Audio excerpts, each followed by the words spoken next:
If you ask people what is one of the most random rap beefs that occurred in the new millennium, you might very well get the response of KRS-One and Nelly. Out of the numerous rap beefs that I've talked about, this one stands out because it was not only a case of the old school versus the new school, but also two rappers representing two very different sides of hip hop. The battle with me and Nelly, everyone chose a side. Those who were into 10 million records sold makes you the man. They were on Nelly's side. They would not play my records. They would not play my videos. BET took Nelly's side. Universal Records. You know, they all took his side. So, but then the streets took my side. And so you had this gap here. KRS-One, aka The Teacher, was well known in the 80s for the group Boogie Down Productions, aka BDP, and his beef with the Juice Crew, especially Marty Marl and MC Shan. After the murder of BDP member Scott LaRock, KRS switched his lyrical content from street-oriented to more political or conscious content, and then started putting out solo albums like his 1993 album Return of the Boom Bap. Like KRS-One, Nelly also started in a group, that being the St. Lunatics. And then in the year 2000, Nelly released his chart-topping solo debut album, Country Grammar, and began his string of hit songs. The beef between these two goes back to 2001 when Nelly put out the song Number One, which was the lead single on the soundtrack to the film Training Day in September that year, and was also featured on his second album, Nellyville, released in June 2002. As you could probably tell from the title, Number One is about Nelly being the number one rapper, seemingly a typical braggadocious track. KRS-One, however, took this to be a slight against him because he has a song called I Am Still Number One, which was released on BDP's second album, By All Means Necessary, in April 1988. On Nelly's third verse, he has the lines, "Hey yo, I'm tired of people judging what's real hip hop. Half the time you be them niggas who fucking album flop, boat done sank and ain't left the dock. Mad cause I'm hot, he just mad cause he not." Those lines in particular seem to have been what rubbed KRS-One the wrong way. Nelly, however, would claim that this song had nothing to do with KRS at all. Sometime in 2002, Brooklyn producer Domingo released the album The Difference Volume 1, which features the track Clear 'Em Out featuring KRS-One and Tone Deaf. On KRS-One's first verse, he responds to Nelly with the lines, "I am the incarnation of what you do. When you try to forget Chris, I try to forget you. You tired of me saying what's real hip hop? Well, I'm tired of you biting my shit to go pop. This is why we need hip hop history, because if we had it, you knew you shouldn't get with me." He also takes aim at Nelly for selling out with the lines, "You think I care if you platinum? Where I come from, we be slapping them. Sales don't make you the authority, it only means you sold out to the white majority. What you know about seniority? You ain't major, your whole album appeals to little second graders."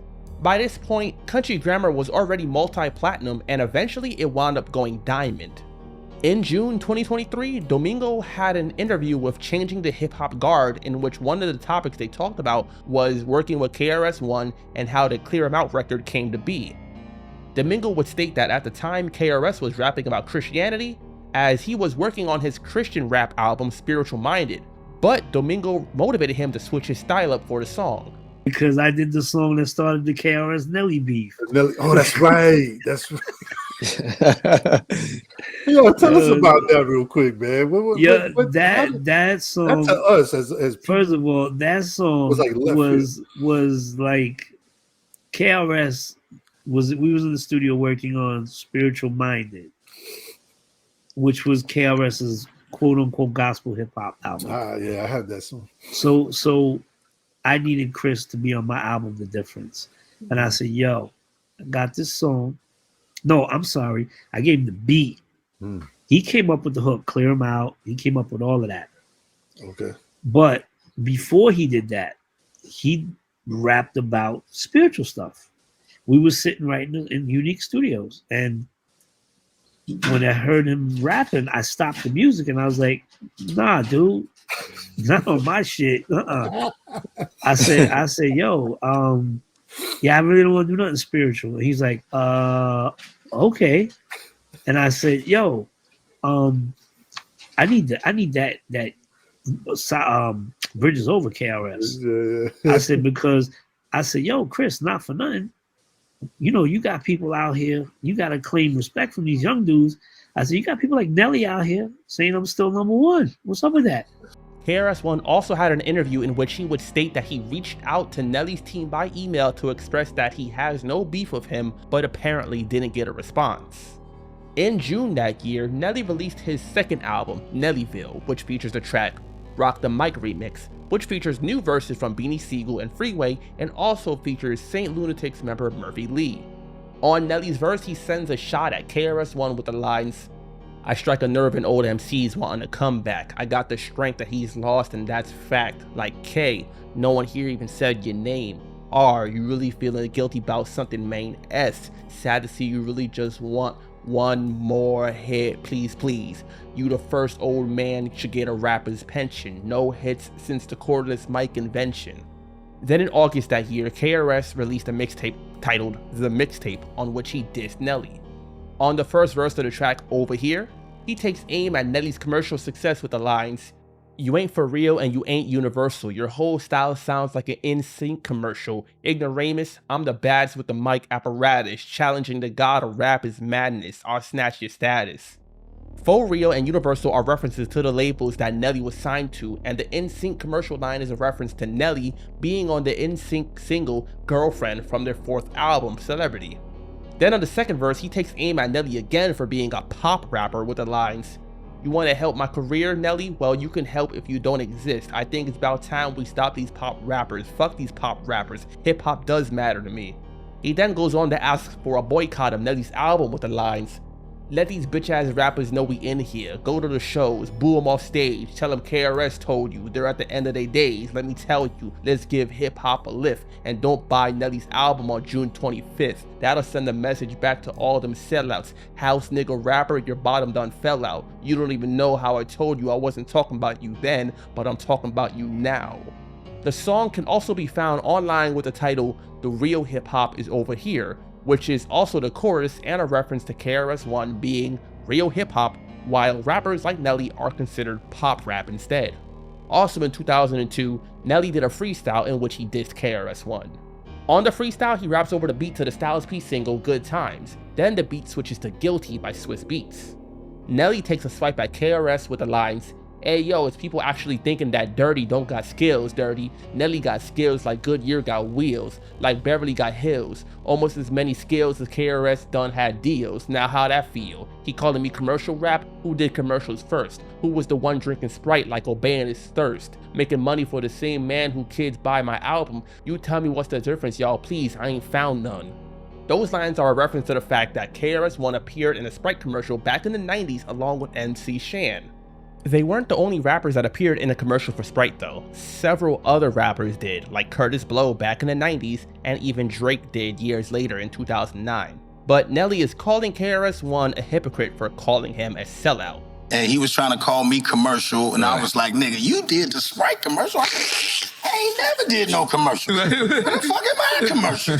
I ain't did no commercial, none of that. You had Uzis before I knew what they was. I seen you on the picture with the motherfucking strap, and now my street sweeper in a Range Rover. Now I'm fucking the game up." Then he goes on to mock KRS-One for trying to get people to boycott the album, which is a response to the lines from Over Here.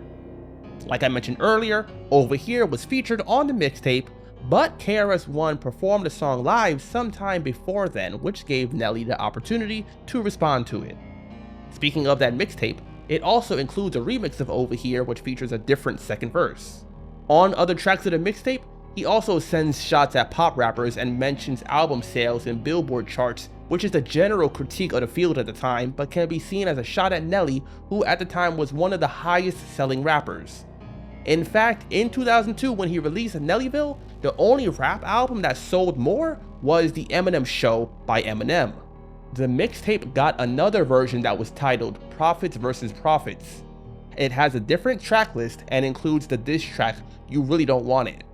He starts the first verse with the lines, "That was a nice try, Nelly. I don't mean to be bold, but put that hot and her bullshit on hold, and let's get down to the facts of the matter. In the dictionary, under whack rap, you the rapper. It's simply cause you're lacking the spectacular vernacular. Hot in Her is the lead single from Nelly's second album, Nellyville, and one of his biggest singles overall. Then he starts his second verse off with the lines, "You trying to diss me? How? If it wasn't for the true school, your bitch ass wouldn't be here now." These lines have some truth to them, as on an appearance Nelly made on 106 in Park, he stated that if it wasn't for KRS-One, he probably wouldn't be where he is. However, he would also diss KRS-One after that. Talk to us about that. What's the reason behind that? Let me first start by saying I respect Dirty. You know what I'm saying? Without Dirty, I probably wouldn't be here sitting on this couch hollering at y'all. You know what I'm saying? But on the other hand, let me also say that I'm a man too, and if you smack me, I'm gonna smack you back. You know what I'm saying?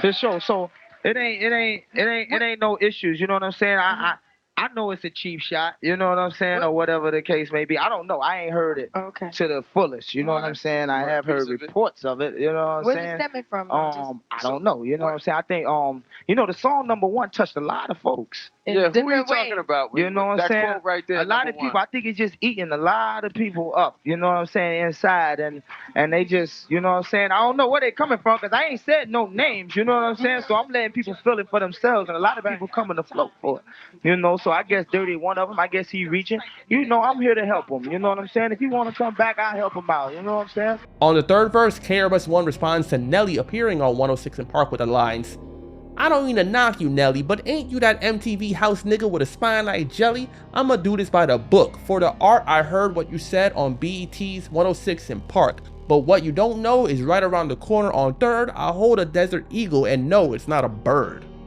So yeah, once again, KRS-One was taking shots at Nelly for being a pop rapper, being on MTV, and so on, while Nelly's responses were mostly dissing KRS for basically being an old rapper that is trying to promote his album.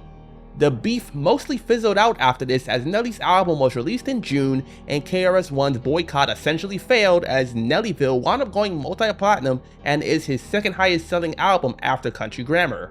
KRS-One would basically have his own point proven, however, as some people would state that Nelly won the beef due to him selling millions of albums, while many people didn't even hear KRS-One's tracks aimed at Nelly or the album Chris Styles, which was released in 2003 and didn't sell nearly as well as Nelly's album. And it really showed hip hop something, you know. It showed hip hop. To this day, I mean, me and Nelly have made amends, you know, because I don't stay enemies with people for long. Right. But I looked at it as a real MC battle. No beef. No, I'm not gonna run up on you. It's none of that. Let's get these lyrics out. Let's really see who's what, and then let's meet at the Apollo after that. Let's meet at the Garden and really get it in. Okay. He's not that. Nelly's not that. And as a matter of fact, you know, and that's what I mean. See, some people came down on me. That's what I was saying with the battle with Nelly. They say, "What the hell is KRS doing?"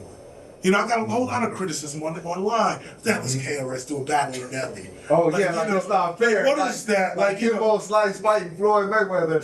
Or some crazy. Yeah. But I looked at that and I was like, wow, you know, in one breath, okay, I take the compliment, like, oh, okay, I'm supposed to be all this. But on another breath, anybody can battle. A few years later, in 2008, KRS reached out to multiple artists, including Nelly, to feature on a song for the 20th anniversary of the Stop the Violence movement titled Self-Construction. The song is essentially a sequel to the 1989 track Self-Destruction, which featured rappers like BDP, Big Daddy Kane, Heavy D, and more. Considering Nelly agreed to be on the track with KRS-One, and KRS's verse ends with him calling for all the beef to stop and mentioning Nelly, whose verse comes right after his, it would seem pretty safe to say that the beef was quite put to rest. Nelly continued to have a successful career, putting out albums that sold well, and KRS-One's albums since then have not sold that well, comparatively speaking, but he had his time in the 80s and 90s and still has his moniker of the teacher and is a well-known hip-hop pioneer. In 2010, Nelly had an interview with XXL magazine about his biggest songs, including number 1. He essentially stated that the song was directed at anyone that was hating on him at the time for being so successful and not aimed at KRS-One at all. Once again, that has been Nelly's consistent stance, that it was a if the shoe fits, wear it kind of situation. I think one of the funniest things about this is how people have made this out to be some kind of rap beef between an old man and a much younger one, But in reality, KRS-One and Nelly have about a 9-year age gap between them. BDP released Criminal Minded when KRS was about 21, and Nelly released Country Grammar when he was about 25, and the albums are only about 13 years apart from one another, so in that regard, I think people blew it way out of proportion. Hip-hop is something that is on record to have started in New York in the 70s and rapidly spread across the country and globe. They call it a young man's game, and that has seemed to be true, but there's still room for new and old artists to shine. What are your thoughts on their beef? Do you think KRS-One was just trying to get attention like Nelly said? Do you think Nelly shouldn't have dissed KRS at all? You let me know your thoughts in the comment section below, and of course, click that subscribe button to subscribe to the channel, and check out the links in the description to follow on other platforms and join the Discord server.